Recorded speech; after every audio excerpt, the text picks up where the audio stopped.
Bonjour à vous tous, ici Chantal Lavoie, de nouveau votre émission Aime l'été en ce mercredi 24 juillet, ce rendez-vous estival qui vous accompagne entre midi et 13h, une heure de lunch bien remplie de sujets, de discussions, d'histoires et d'exploits, mais aussi dans la prochaine heure, on s'intéresse au théâtre inclusif destiné à un jeune public. On va parler également de sécurité nautique et aquatique avec un grand spécialiste en la matière et on va faire le tour de notre vocabulaire LGBTQ+. Je vous invite à passer l'heure qui suit en notre compagnie. Voici Aime l'été.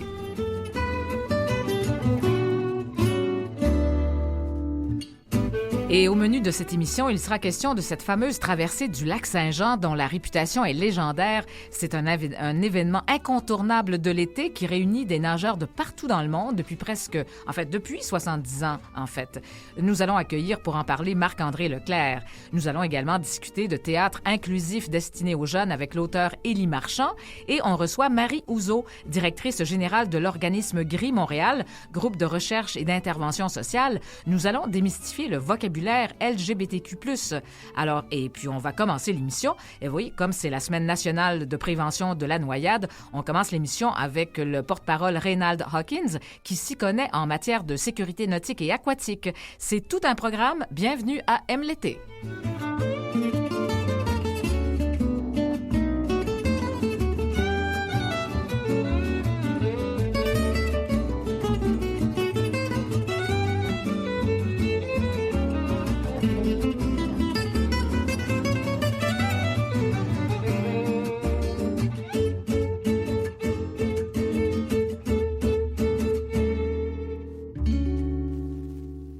Et oui, Aime l'été. Alors, bonjour Nathalie. Bonjour, comment vas-tu? Très bien, très bien. Alors, oui, tout un programme. Hein? Oui, on est aussi bien de commencer maintenant. On est dans l'eau pas mal aujourd'hui. Oui, on est dans avec l'eau. Nos sujets. Et oui, tout à fait. Et on reçoit Reynald Hawkins. Rebonjour, Monsieur Hawkins. Hey, bonjour à vous. Bonjour. On s'était vu tout récemment. Et puis là, cette fois-ci, on avait parlé de vous la dernière fois, mais là, on va passer... On va passer notre tour cette fois-ci. On va plutôt tout de suite parler de cette semaine nationale de prévention de la noyade. Vous êtes très actif cette semaine. Vous avez beaucoup à faire. Oui, vous avez raison et je suis pas le seul. C'est au-delà de 200 ambassadeurs, ambassadrices, là, dont le parc Jean-Drapeau où est-ce que je suis présentement, où on fait des activités à tous les jours afin de sensibiliser les utilisateurs de ces installations-là, mais aussi monsieur, madame, tout le monde à la prévention de la noyade, puisque c'est la période de l'année où malheureusement on risque de rencontrer le plus de noyades. Et là, on l'explique. Règle générale, il fait beau, mais il y a plus de gens près de l'eau, sur l'eau et dans l'eau à cause des vacances. C'est ça. Alors, de là, l'importance de redoubler de prudence et de suivre nos conseils de sécurité. Dites-moi, quand vous parlez d'activité, quel genre d'activité vous pratiquez avec les familles ou les... Entre autres, aujourd'hui, là, on accueille 200 jeunes de camp de jour où on va leur faire un petit défi qui s'appelle Nage avec moi, qui s'apparente un peu à Nager pour survivre qu'on fait durant l'année scolaire.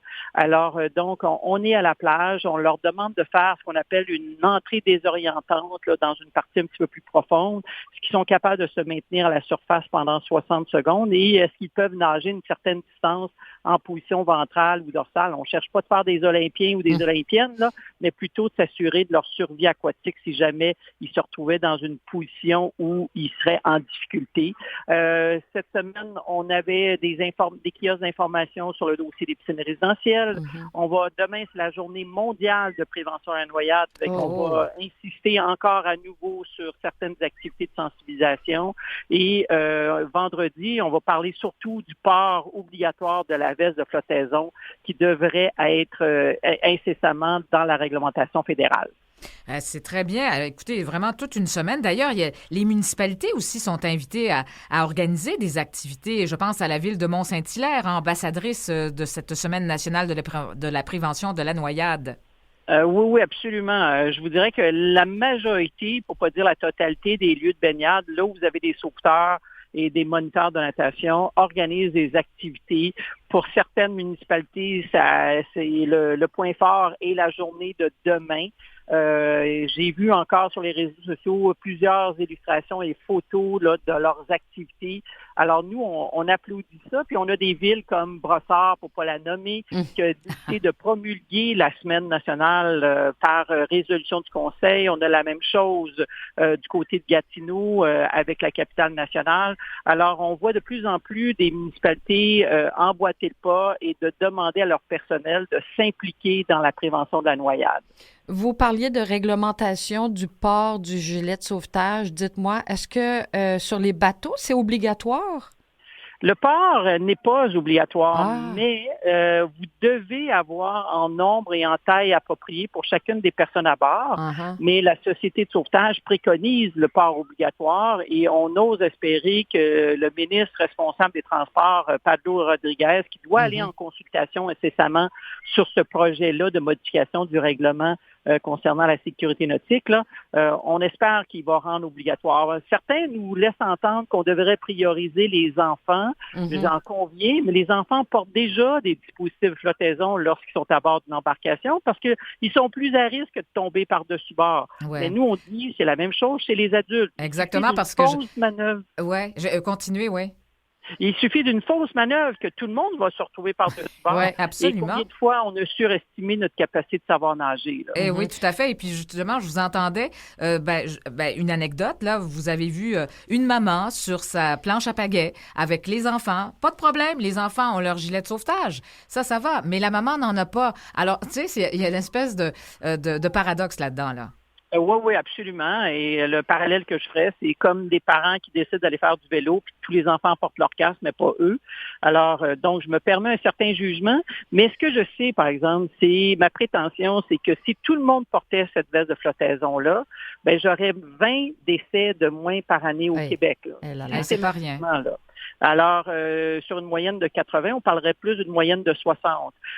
Mais en même temps, l'autre prétention que j'ai, c'est que si c'était obligatoire, je suis persuadée que les gens iraient acheter le bon dispositif de flottaison, adapté à leur taille, adapté à leur activité, et là, ils l'apporteraient en tout temps, plutôt que, puis j'ai rien contre, là, mais plutôt que la veste traditionnelle qu'on achète à 19,95 dans une grande surface, elle est conforme. Mais les gens aiment mieux s'asseoir dessus que de la porter. Monsieur Hawkins, vous disiez tantôt, les gens disent, moi, je sais nager, mais en même temps, c'est ça, moi, je vis sur le bord du fleuve et je vois des gens passer avec leur planche à pagaie, pas de gilet. Et je me dis, ces gens-là, ils ont bien beau savoir nager, mais il suffit d'un coup sur la tête ou se taper la tête sur une roche, perdre connaissance, puis c'est terminé. Vous avez raison, mais vous rappelez-vous, on en a parlé lorsqu'on s'était vu la première fois pour dire... Est-ce qu'on sait plus se baigner que de savoir nager? Alors, parce que faire 2-3 coups de brasse, déposer mes pieds dans le fond de la plage ou de la piscine que j'ai dans ma cour arrière, c'est pas savoir nager, justement. Savoir nager, c'est d'être capable minimalement de faire un 25 mètres dans des vagues, dans du courant, dans une profondeur de 3-5 mètres. Alors, ça devient un défi pour bien des gens. C'est ça. Donc, on surestime nos capacités, assurément.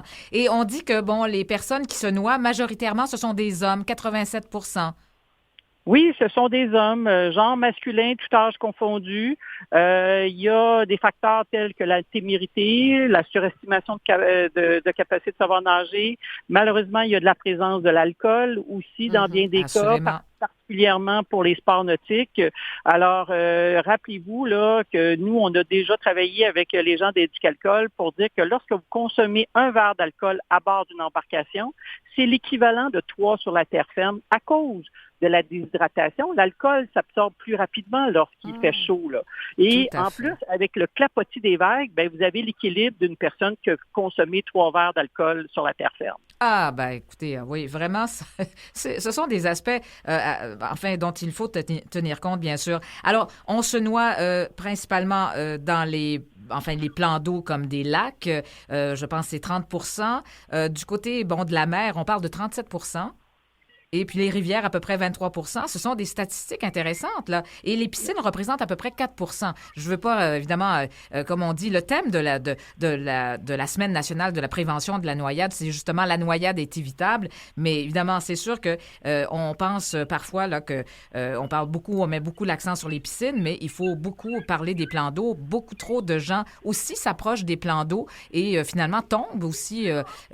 Parfois, ce sont des accidents bêtes comme ça.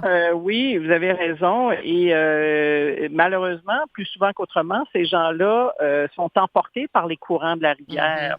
Et vous savez, moi, là, s'il y a un message qu'on a à retenir, c'est peu importe l'activité, qu'elle soit nautique ou aquatique, peu importe votre âge, peu importe votre genre, ne soyez jamais seul lorsque vous êtes près de l'eau, sur l'eau ou dans l'eau. Ouais. Puisque 50 % de nos victimes étaient seules au moment de leur incident. Ouais. Personne pour déclencher le 911, personne pour tenter de vous aider, personne pour pouvoir nous relater l'histoire. Alors, certainement que, comme dirait une certaine publicité, à deux, c'est toujours mieux. Oui, je fais des gros yeux à ma collègue Nathalie qui m'a dit l'autre jour, je suis allée seule faire du kayak. Ben voilà. Mais je porte mon gilet, M. Hawkins. C'est déjà au moins ça, là. Ça, j'en conviens, là. Mais je vous ai entendu. Écoutez, ça, c'est sûr que j'en ai plein d'autres conseils, tels que le port de la veste de flottaison, naturellement, mais aux parents, peu importe le lieu de baignade, que ce soit la cour arrière, le chalet, la plage publique, la piscine publique, le parc aquatique, le meilleur surveillant restera vous, l'adulte responsable de l'enfant. Alors, prenez le temps de désigner une personne adulte, pas le grand frère, pas la grande sœur, adulte, qui, son mandat, c'est de surveiller pendant 15 minutes et vous faites des rotations avec les autres parents ou les autres adultes, puisque combien de fois j'ai pu lire ou entendre, on était tous sur le bord de la piscine puis on surveillait, mais dans le fond, on s'est rendu compte que personne surveillait vraiment parce que tout le monde était distrait à discuter, à jaser. Non, le rôle du surveillant désigné, c'est de surveiller constamment les enfants. C'est ça. Et puis évidemment, c'est la grosse période de l'année. 65 % des noyades se produisent entre mai et septembre. J'aimerais ça aussi aborder la question, je ne sais pas si, en fait, c'est votre champ d'expertise, mais enfin, j'imagine que oui aussi, dans le cas des embarcations. On a beaucoup parlé des îles de Boucherville et tout près de l'île Charon. Beaucoup d'embarcations et le risque est très grand aussi, évidemment, d'être heurté. Que des passagers d'embarcations soient heurtés par d'autres embarcations qui font de la vitesse, ne respectent pas les règles de sécurité.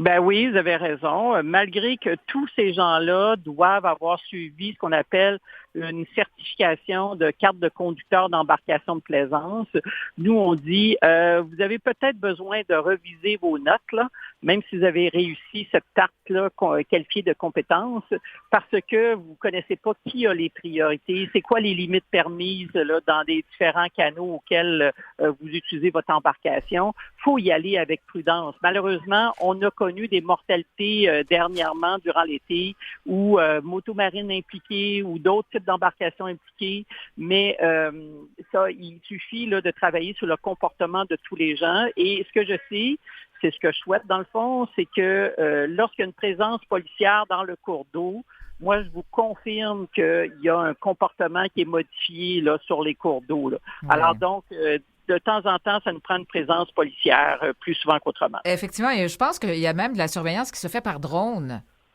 C'est parce que ça, c'était l'entente que la ville de Boucherville avait avec la CEPAC, là, des îles de la Boucherville, de pouvoir faire le décompte des types de passages d'embarcation, puis de voir les comportements pour qu'on puisse peut-être cibler davantage les messages d'intérêt public là, dans le futur. C'est ça, parce que il y a les motomarines. Souvent, ça entre en conflit avec les gens qui font du kayak, des canots, qui font du canot, c'est-à-dire. Alors vraiment, c'est vraiment tout ça. Puis généralement, tu sais, c'est bien beau. On dit, on s'en va à la marina, c'est bien, mais il y a de l'alcool, la marina. Il y a toujours d'alcool à la marina. Ben oui. Ils sont là pour ça. Mais vous savez que dans le fond, tu sais, nous, on veut pas tout interdire, bien au contraire, là. On veut que les gens aient des plaisirs avec l'eau en leur demandant de suivre les conseils. Mais souvent, là, l'éthique, là, puis la réglementation dit celui ou celle qui peuvent manœuvrer franc doit laisser le passage à l'autre que celui ou celle ne peut pas manœuvrer franc. Je vous donne l'exemple. La motomarine, elle peut manœuvrer franc et direct comparativement au voilier, par exemple, par rapport au sport à pagaie, par exemple. Mais le sport à pagaie par rapport au plus gros bateau de marchandises, lequel des deux peut manœuvrer de façon plus franc et directe, ça restera quand même le sport à pagaie, là. Alors, c'est ça, là, faut les répéter, ces messages-là, sur les règles des abordages pour que les gens puissent comprendre qu'il y a des priorités sur les cours d'eau. Oui. Monsieur Hawkins, j'ai vu passer, on parle d'enseignement aquabon. Qu'est-ce que c'est, ça? Ben, dans le fond, c'est Be Water Smart. Donc, c'est la meilleure façon qu'on a pu trouver pour traduire ayez les bons comportements aquatiques. D'accord. Alors, devenir aquabon veut aller dans ce sens-là. Bon, c'est la Semaine nationale de prévention de la noyade. Vous êtes bien occupés cette semaine et merci d'être là et puis de dispenser vos connaissances, évidemment, au niveau de la sécurité nautique et aquatique. Merci infiniment, Monsieur Hawkins, vous qui êtes très occupé là. Merci de l'invitation, puis ça me fait plaisir d'être présent avec vous aujourd'hui. Merci à vous. Merci à vous. Au revoir. Au revoir.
on écoutait Renaud Garcia Fons, Fortaleza.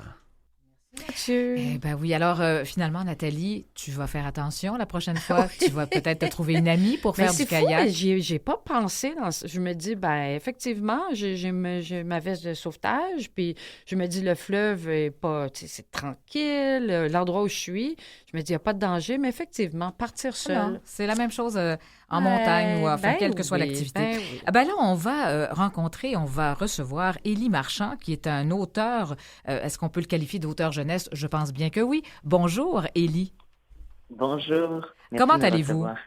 Ça va très bien, vous? Mais oui, très bien. Alors, Élie, écoutez, on s'est intéressé beaucoup à votre travail. D'une part, vous avez écrit quand même plusieurs œuvres, du théâtre jeunesse principalement. Oui, exactement. Depuis quand? Sœur Sirène, notre roman. Oui, c'est ça, Sœur Sirène, qui est devenu, en fait, aussi, que l'on peut se le procurer. C'est vraiment, ça a été publié. Exactement, aux éditions Remis Ménage. Oui. Et il y a aussi une de vos pièces, Racine, là, qui a été jouée à la Maison Théâtre tout récemment, quand même, à Montréal. Oui, ça a joué en juin dernier, puis ça poursuit une tournée, ça sera à Ottawa à l'automne prochain. Oh, quand même! Si on revient sur Sœur Sirène, qu'est-ce que c'est au juste? L'histoire raconte quoi? Sœur Sirène, c'est l'histoire de Charlie et Agnès, deux enfants à l'âge de la préadolescence qui se rencontrent dans une piscine. Charlie est championne olympique, pas encore olympique, mais panaméricain.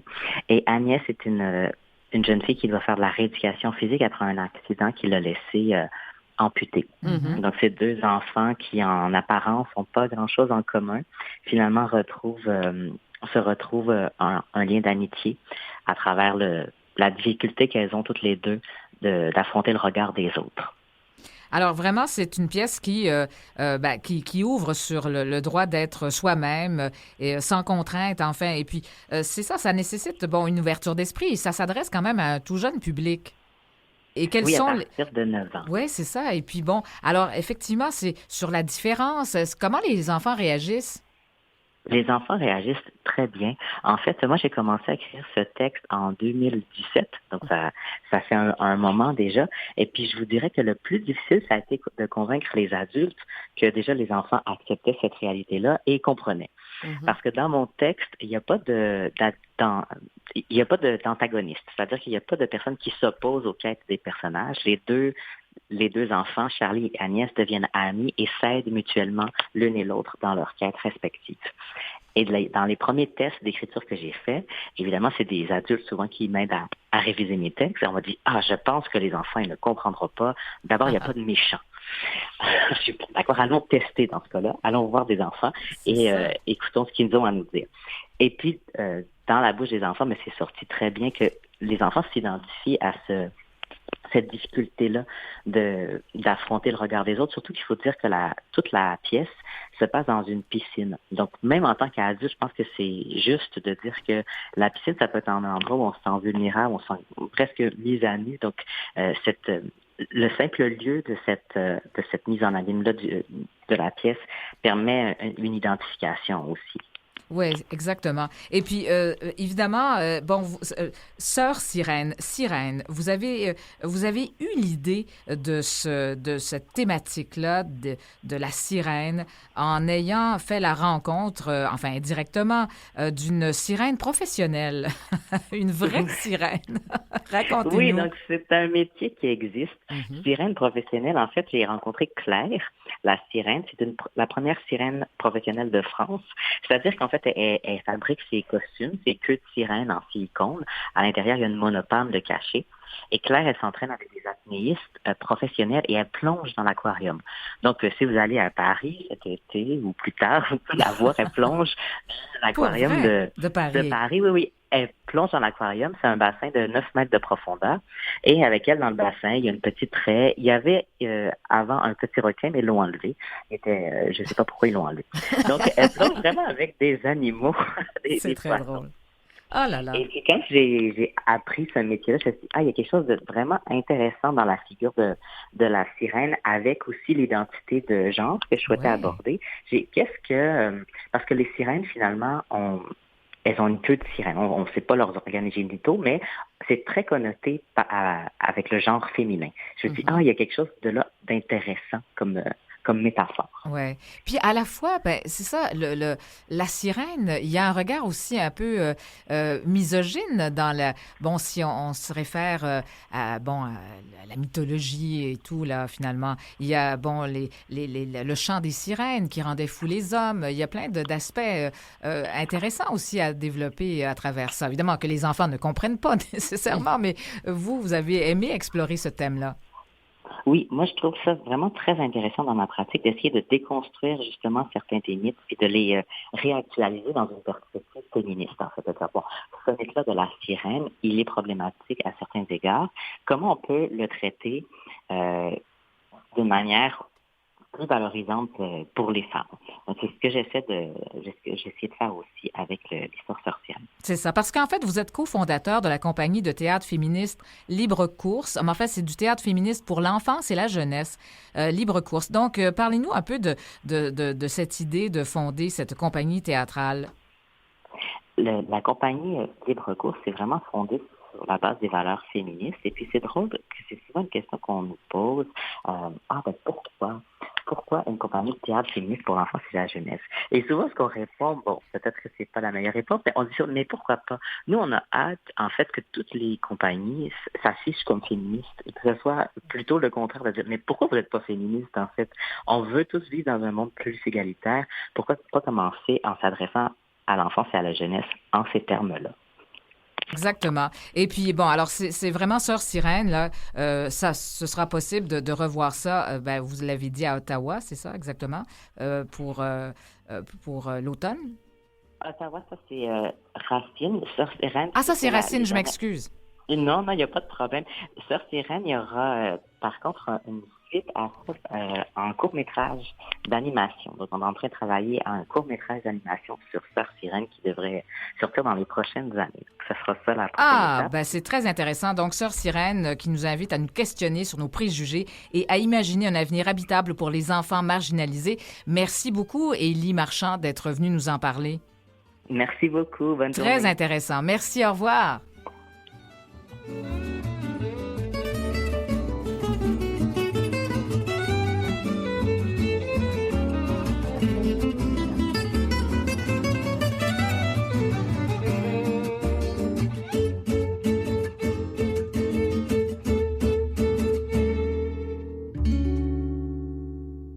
Vous écoutez Aime l'été.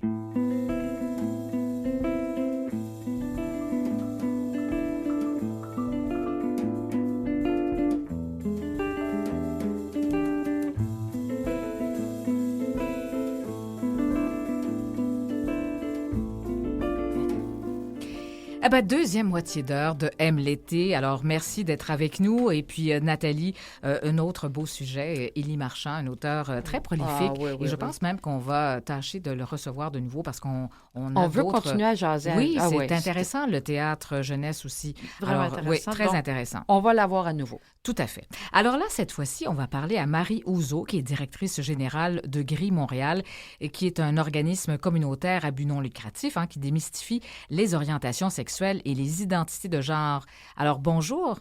Bonjour. Alors, vous allez bien? Très bien, oui. J'étais très heureuse de vous accueillir parce que finalement, vous savez, on a besoin aussi de parler. On utilise régulièrement du vocabulaire et je pense qu'avec vous, on va pouvoir faire du chemin aussi pour notre petit lexique et puis de démystifier plein de choses. Alors, oui, parlez-nous de votre organisme Gris Montréal.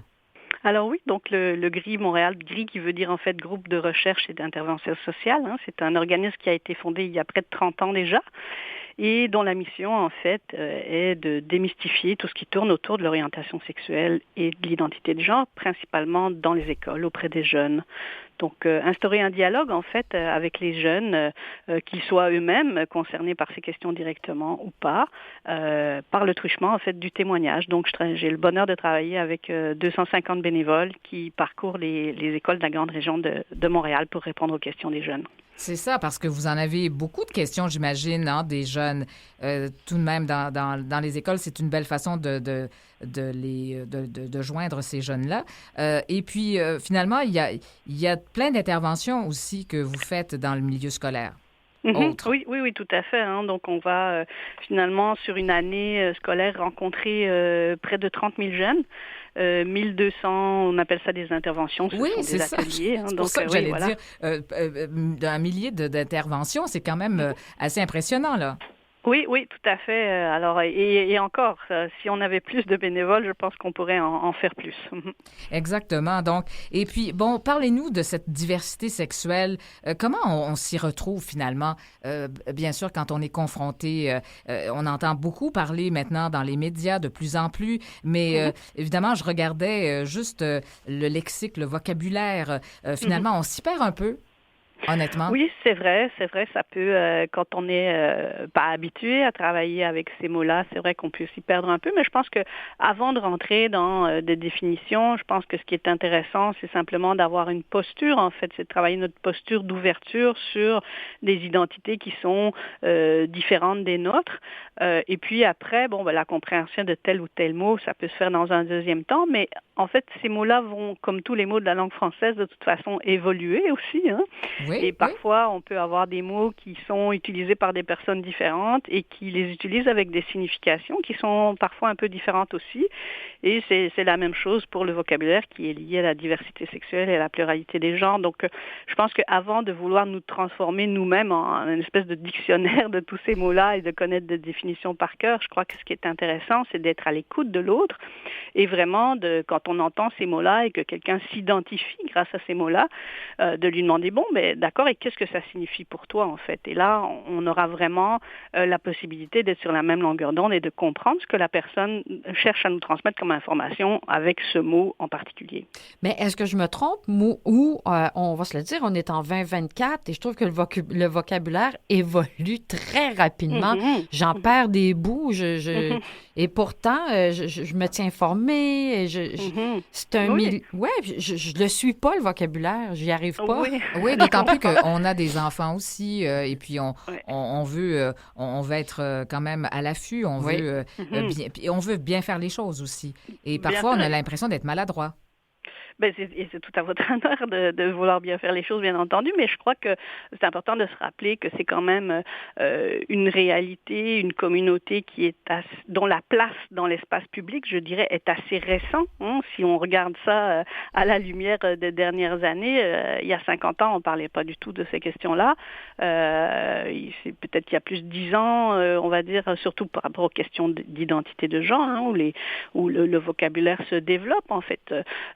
Ce sont des communautés qui apprennent à se dire aussi d'une certaine façon, donc le vocabulaire se développe, se raffine, les identités se raffinent aussi. Je trouve ça bien, en fait. Je trouve ça bien que les jeunes et moins jeunes puissent trouver des mots qui vont représenter exactement ce qu'ils ressentent. Alors, est-ce que ça veut dire que tout le monde autour doit connaître tous ces mots-là et en comprendre tout de suite tout le sens et toutes les nuances? Pas forcément, mais encore une fois, c'est une question d'ouverture et d'écoute et puis d'évoluer ensemble. Oui, d'accord. Souvent, je vous pose une question là enfin, parce que des fois, dans mon entourage, il y a des gens qui me posent aussi la question. Évidemment, nous, ici, à Canal M, on a déjà une mission, alors on est peut-être plus sensibilisés. Mais évidemment, des fois, on a l'impression que finalement, il y a l'identité de genre, mais aussi, on sent parfois que c'est très, très... on cherche à décortiquer dans les moindres détails notre orientation sexuelle, le fait de ne pas avoir de sexualité est en soi une orientation sexuelle. Enfin, on ne sait plus trop démêler. Est-ce que c'est quelque chose que vous arrivez à bien communiquer auprès des jeunes? Est-ce qu'eux arrivent à voir la différence? Je pense que oui, je pense qu'il y a une curiosité de leur part. Je pense aussi que les jeunes ont besoin de modèles, les jeunes ressentent des choses, hein, les jeunes construisent leur identité, donc ils sont avides en fait de voir, justement, quels sont les possibles, à quoi j'ai accès. Donc, je crois que de présenter cette diversité-là dans toutes, encore une fois, ces nuances, ça ne peut que les aider à se comprendre parce que, en fait, on a souvent des jeunes adultes ou des adultes moins jeunes qui vont nous dire, mais j'ai toujours ressenti quelque chose, mais j'avais pas les mots pour le dire. Et puis, j'ai rencontré telle ou telle personne qui m'a dit qu'elle s'identifiait de telle façon, qui m'a expliqué ce que ça signifiait pour elle, et ça a immédiatement résonné en moi. Donc, si on peut reproduire ça avec des jeunes qui sont justement à l'âge où ils se questionnent, où ils ressentent, plutôt que d'attendre 30 ou 40 ans plus tard, je crois que ce sont des bonnes choses à mettre en place. Est-ce que vous faites en même temps une éducation aux parents à travers ça? Alors, c'est sûr que l'éducation aux parents se fait par ricochet, c'est-à-dire que les jeunes rentrent chez eux et vont parler de l'intervention qu'ils ont eue avec les bénévoles du GRI. On aimerait beaucoup avoir accès aux parents de façon directe, mais évidemment, l'expérience nous a montré que quand on organise des ateliers pour les parents, vont se présenter les parents qui sont déjà sensibilisés, qui ont juste envie d'en apprendre un petit peu plus, et ceux qui gagneraient à disons, avoir une conversation plus en profondeur, malheureusement, ne viennent pas, puisqu'il n'y a pas de présence obligatoire. Contrairement aux ateliers qu'on fait en classe, où on va s'adresser à l'ensemble du groupe et où tout le monde assistera à l'atelier. Donc, on aimerait ça, leur parler plus souvent aux parents, mais on compte quand même sur les jeunes pour ramener l'information à la maison. Oui, parce qu'évidemment, on a toujours parlé d'homophobie, de transphobie, enfin, mais il y a tellement autre chose maintenant parce que, bon, GRI Montréal, d'abord, j'imagine que ça fait référence aussi, on parle de gris sexuel, asexualité grise, enfin, il y a toutes des terminologies, enfin, tout un lexique aussi particulier. D'ailleurs, gris sexuel, c'est, bon, vous pouvez un peu m'en parler, un exemple à donner. Alors, c'est amusant que vous disiez ça parce qu'en fait, non, notre nom à nous n'a rien à voir. N'a rien à voir, OK. Non, voilà, parce que c'est vraiment un acronyme qui veut dire groupe de recherche. Ah ben oui, c'est vrai, tout à fait, vous avez raison. Et qui a, donc, comme je vous disais tout à l'heure, près de 30 ans, et à l'époque, on ne parlait pas de gré sexuel ni d'autres identités qui tournaient autour du mot gris. Est-ce que vous m'entendez encore? Oui, je vous entends très bien. Ouais. Très bien. D'ailleurs, je vous ai présenté au tout début de l'émission, l'acronyme, en fait, je l'ai effectivement exposé très clairement, mais c'est vrai que indirectement, oui, ça n'a rien à voir, mais c'est ça, mais ça m'a fait penser tout de suite à gris sexuel parce que je le voyais dans le lexique, bon. Mais justement, dans les terminologies, les acronymes, là aussi, on s'y perd. Alors, moi, j'ai des gens autour de moi qui sont un peu plus âgés et qui n'y comprennent rien parce que si on va sur le site de Jeunesse J'écoute, le gouvernement du Canada, les YMCA, GRI Montréal, on retrouve différentes terminologies. Il y a LGBTQ2+, il y a LGBTQQIP2SAA, etc. Comment on s'y retrouve et qu'est-ce qui est la vraie affaire? Écoutez, on parle d'identité humaine. Alors, c'est sûr que je crois qu'il n'y a pas de réponse où on pourra dire c'est celle-là et c'est l'unique bonne réponse. Okay. Donc, chacun va y aller, en fait, avec sa vision, ce qui est important, parce qu'en fait, évidemment, on communique, on utilise des mots. Alors, on choisit certains mots par rapport à ce qui nous rejoint le plus. Donc, c'est la même chose avec l'acronyme. Pour certaines personnes, ça va être très important d'utiliser l'acronyme, je dirais, le plus détaillé possible pour mettre en valeur toutes les identités. Alors là, vous allez avoir le nombre le plus long de lettres qui vont se suivre. Pour d'autres personnes, ça va être important simplement de signifier qu'on va parler d'orientation sexuelle et d'identité de genre et ils vont se contenter, entre guillemets, de LGBTQ et peut-être mettre un plus à la fin pour inclure les autres identités. Oui, bien sûr, d'autres identités. Mais moi, le message que j'aurais envie de passer, en fait, c'est simplement être cohérent. Avec, ouvert bien sûr, mais être cohérent avec ce dont on parle. Par exemple, ne pas utiliser un acronyme de façon automatique, alors qu'en fait, le sujet qu'on aborde ne concerne pas toutes les personnes qui sont reprises dans cet acronyme-là. Je vous donne un exemple. Quand on utilise LGBTQI+, I, Mhm. A, etc. Oui. J'insiste sur le I. Donc, il parle des personnes intersexes, par exemple. Eh bien, si le sujet que vous allez aborder ou si le texte que vous écrivez ou les données que vous partagez ne prennent pas du tout en compte les personnes intersexes, alors quel est l'intérêt d'utiliser un acronyme qui le comprend? Mhm. Donc, je pense que c'est une base de réflexion qui est assez intéressante au moment où on choisit l'acronyme. Et encore une fois, comme je vous disais tantôt, il n'y a pas de réponse parfaite. Je pense que simplement, il faut regarder quels sont les objectifs qu'on a et de quoi on parle. Et ça peut nous aider à ce moment-là à choisir le bon acronyme. Et pour les personnes un peu plus âgées dont vous parliez tout à l'heure, je crois qu'il y a deux choses qui sont intéressantes à retenir. C'est qu'il y a des mots qui font référence à l'orientation sexuelle. Mhm. Donc ça, c'est vraiment envers qui on est attiré, qui est susceptible de créer chez nous une attirance romantique, affective, sexuelle. Donc ça, c'est des mots qu'on connaît quand même assez bien, hein, qui tournent autour de gays, lesbiennes, bisexuels, pansexuels, etc. Mhm. Et puis, il y a d'autres mots qui vont parler plus d'identité de genre. Donc ça, c'est vraiment un sentiment intime et profond d'appartenir à un groupe genré, donc homme, femme, un peu des deux, ni l'un ni l'autre. Et c'est là qu'on va avoir les mots qui vont plus être de l'ordre de personnes trans, personnes non-binaires. Donc c'est le fameux T dans le LGBT. Donc ces deux notions-là sont différentes en fait. Et une personne peut parler de son orientation sexuelle indépendamment de son identité de genre et vice-versa. Donc moi, si je vous communique sur mon orientation sexuelle, ça ne vous donne aucun indice sur mon identité de genre et vice-versa. C'est vrai. Ouais. Donc ces deux groupes-là, c'est important de comprendre qu'ils sont différents et qu'ils sont indépendants. Ce sont deux identités qui sont indépendantes les unes des autres. Et je pense que déjà, si on maîtrise ces questions-là, on fait déjà un bon pas en avant. Mais je suis quand même persuadée qu'on ne choque pas. Pour avoir autour de moi des gens de différentes identités de genre, on ne blesse pas. Généralement, ces gens-là ne se sentent pas blessés par notre ignorance. Non, effectivement, tout à quand ça se fait dans l'ouverture et puis dans la curiosité bienveillante, je dirais, bien sûr, on va expliquer qui on est et même pourquoi on a choisi tel ou tel autre mot. Hein. Moi, je me souviens, j'ai quand même maintenant un peu plus de 50 ans, je me souviens que dans les années 80-90, on discutait, certaines femmes par rapport à leur orientation sexuelle préféraient le mot lesbienne, d'autres préféraient homosexuel, d'autres préféraient gay. Et bon, chacune avait sa raison pour ce choix-là. Et aucun n'était meilleur que l'autre. Ce sont juste des parcours de vie. Ce sont, comme je disais, ce sont des choix qu'on fait en fonction de ce qui nous parle le plus. Et voilà, donc c'est simplement d'être à l'écoute. Eh oui, alors d'autres se disent fluides, et puis, enfin, il y a plein de...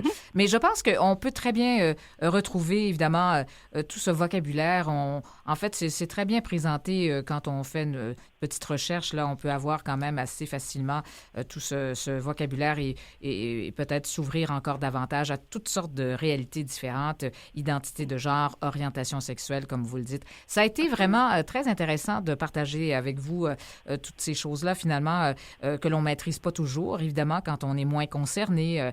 Bon, alors, mais cela dit, c'est vraiment, vous faites évidemment un travail extraordinaire auprès des jeunes, auprès des écoles aussi. Alors, il y a toute cette sensibilisation qui est à faire, bien sûr, et puis une éducation populaire également à faire. Absolument. Merci beaucoup pour vos bons mots. On invite les gens aussi à aller sur votre site Grimoréal pour les gens qui ont besoin d'aide, de conseils ou donc grimoréal.ca.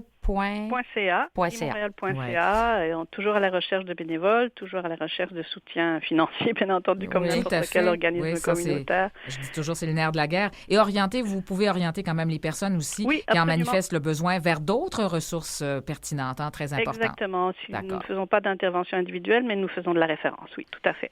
Un gros merci, Marie Ouzot. Ça a été un plaisir. Merci. Au revoir. Au revoir.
Écoute, en pleine semaine nationale de la prévention de la noyade, on va parler de la traversée du lac Saint-Jean. Ouais. Bonjour, Monsieur Leclerc. On accueille Marc-André Leclerc qui va nous parler de cet événement incontournable de l'été, mais c'est presque un événement légendaire en quelque sorte. Ça fait 70 ans que ça existe. Oui, tout à fait, 70 ans. Il y a 2 festivals, activités au Québec qui ont fêté leur 70e anniversaire en 2024. Ici, nous, la traversée cette semaine. Et il y a quelques mois, le Carnaval de Québec également qui a fêté 70 ans. Et donc, il y a vraiment, là, on est dans les plus vieux événements avec le Carnaval de Québec. Oui, parce qu'il y en a eu d'autres, des événements comme ça, des événements comme la traversée du lac Memphremagog, je pense. Il y avait, mais bon, enfin, il y en a qui n'existent plus. Oui, effectivement, à une certaine époque, il y avait la traversée ici à Roberval, et il y avait le Memphremagog également. Malheureusement, là, il y a déjà quelques années que l'événement est terminé. Mais ici à Roberval, on sent vraiment l'attachement de la communauté envers notre événement. Puis on est heureux de pouvoir fêter notre 70 ans cette année.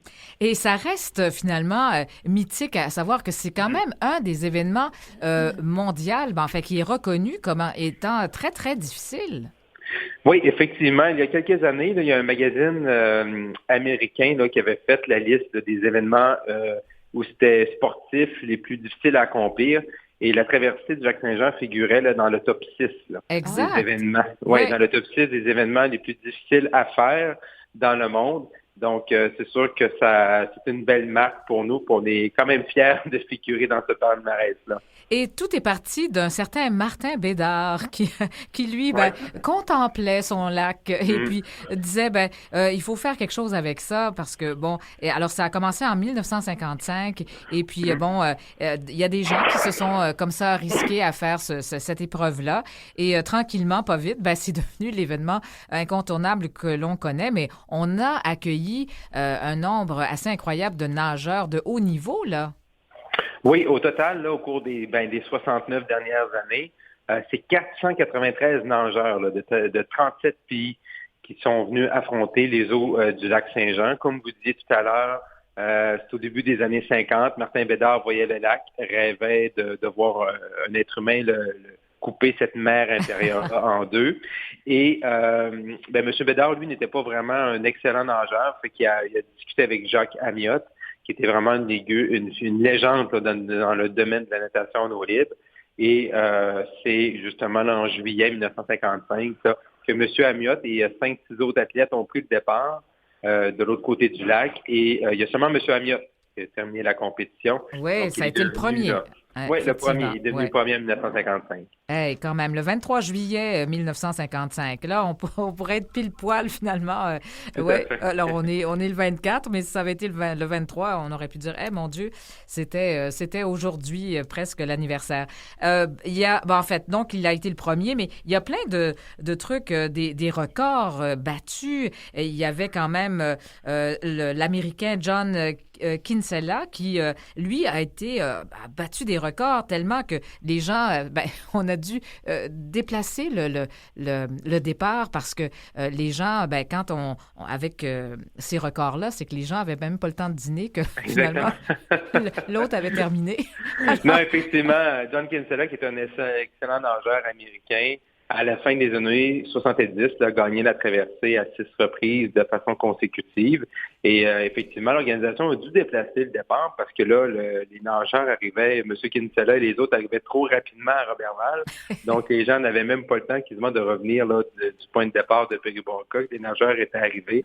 Donc, la traversée a dû s'ajuster. Donc, c'est sûr que John Kinsella a marqué les 70 ans. Son record qui a été quand même battu au début des années 2000 par un Bulgare, Petar Stoïchev, qui a remporté la traversée à 11 reprises consécutives. C'est vraiment un des rois également du lac Saint-Jean. Ce qui est vraiment intéressant, c'est qu'il y a plusieurs nageurs qui ont marqué l'histoire de Roberval.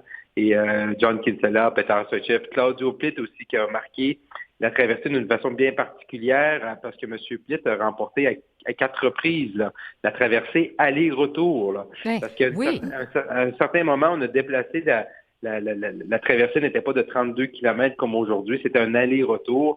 Donc, Claudio Plitt était vraiment le roi du 64 km. Maintenant, pouvez-vous me parler des conditions on n'a pas parlé des conditions. C'est 32, là, vous parliez de 32 kilomètres. Ouais. Oui. Mais les conditions, ça varie d'une saison à l'autre, mais est-ce Oui. que à quel point c'est difficile pour les gens? Mais en fait, vous avez raison, c'est que ça varie tellement. Et c'est ça la particularité du lac Saint-Jean, c'est qu'il est imprévisible. C'est ça. Là, ça va être beau en fin de semaine. Hein? C'est samedi, la course. Très beau temps en fin de semaine. L'eau est plus chaude un peu parce que c'est ça, ça peut être dangereux aussi au niveau de l'hypothermie. Hein? Oui, effectivement. Là, cette semaine, là, la température de l'eau est aux alentours de 72, 73, 74 degrés Fahrenheit. Il y a des traversées que les athlètes affrontent l'eau du lac Saint-Jean à 58, 59, 60. Là. Fait que ça, c'est des compétitions qui sont plus difficiles. Mais cette année, tout semble là, bien fonctionner. On annonce du beau temps, là, surtout vendredi et samedi. Et ça, c'est important d'avoir du beau temps. Même si l'eau est chaude, d'avoir du beau temps, du soleil durant la compétition parce que ça réchauffe vraiment les athlètes. Une fois qu'on est dans l'eau du lac Saint-Jean, même si l'eau est bonne, mais si à l'extérieur c'est nuageux ou c'est venteux ou si il y a de la pluie, c'est sûr que ou s'il fait froid, ben c'est sûr que ça hypothèque là, les athlètes dans les eaux du lac Saint-Jean. Donc, 25 nageurs qui vont prendre le départ là, de 9 pays différents.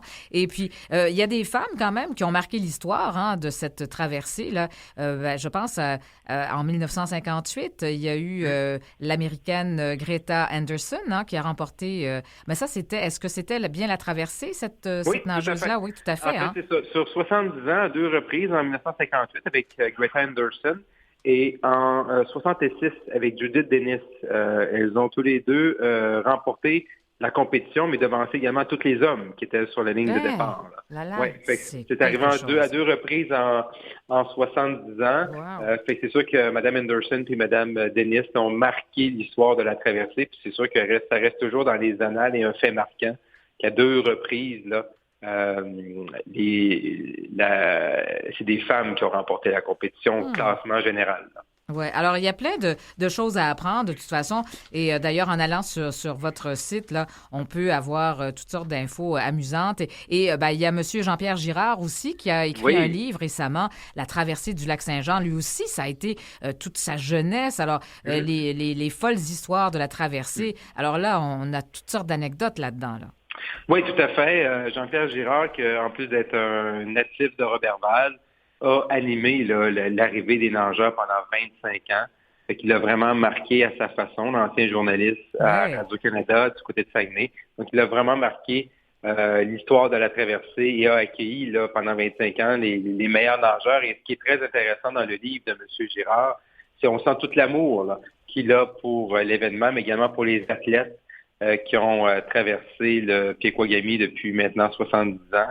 Et c'est vraiment intéressant de regarder la traversée sous la loupe de M. Girard. C'est vrai. Et puis, enfin, oui, parce qu'on apprend plein de choses. Et puis, ce soir, c'est le traditionnel souper dans la rue. Une tablée de près de 1,5 km. Donc, c'est 10 000 convives. Alors, c'est vraiment tout un événement très attendu à chaque année. Oui, là, je peux vous dire qu'à Roberval, ça sent la tourtière beaucoup. On sent une belle la tarte au bleuet. Oui, la tarte au bleuet. Les tables sont installées, parce que nous, c'est l'organisation, là, on place les tables. Parce que les gens ils ont 2 options. Soit qu'ils font affaire avec un restaurateur du coin qui vend des billets pour une portion de tourtière et souvent de tarte au bleuet, ou ils peuvent amener également leur propre repas et manger en famille. Donc vraiment, là, les tables sont installées, ça sent la tourtière, tout le monde est prêt. Quel événement! Pour un événement là, qui est là depuis la fin des années 60 ici à Roberval, mais c'est tellement des belles retrouvailles, c'est comme Noël là. Tout à fait. Tout à fait. Alors, les gens sont vraiment, puis c'est très chaleureux comme événement. Alors évidemment, il y a des spectacles aussi, il y a toute une programmation. Quand on va sur votre site là, il n'y a pas de problème, on va voir, il y a plein de, il y a Matt Lang aussi, le artiste New Country canadien qui sera là. Donc alors voilà, ça c'est le 27 juillet. On est presque complet pour M. Lang. Sûrement. Populaire. Tous les gens qui l'ont vu en spectacle depuis le début de la saison estivale me disent qu'il est extraordinaire. Ouais. Et pour nous, ça va être la façon de clôturer notre 70e anniversaire à Roberval. Et ça, c'est toujours intéressant quand on organise, quand les bénévoles, pour nous, c'est plus de 300 bénévoles, parce que oui, il y a les athlètes, mais également il y a des spectacles, ça prend des guides pour les embarcations, ça prend la sécurité, ça prend des médecins, des infirmières. C'est énorme. C'est énorme. Ils sont supervisés. Alors, l'accueil de ces gens-là, des familles d'accueil. Donc oui, c'est une organisation assez énorme. Eh bien, merci d'être venu nous en parler, cette traversée du lac Saint-Jean qui se fait samedi, mais évidemment, d'ici là, il y a plein d'activités. Alors, merci bien d'être venu nous en parler et bonne fin de semaine, bonne semaine. Merci. Ouais. Merci. Oui, au revoir. Eh ben, c'est tout déjà. Il faut se quitter, Nathalie. Non, mais on se retrouve demain. Mais on se retrouve demain à la même heure, entre midi et 13h. Oui, à l'été. demain. Voilà. Bon après-midi tout le monde. Au revoir.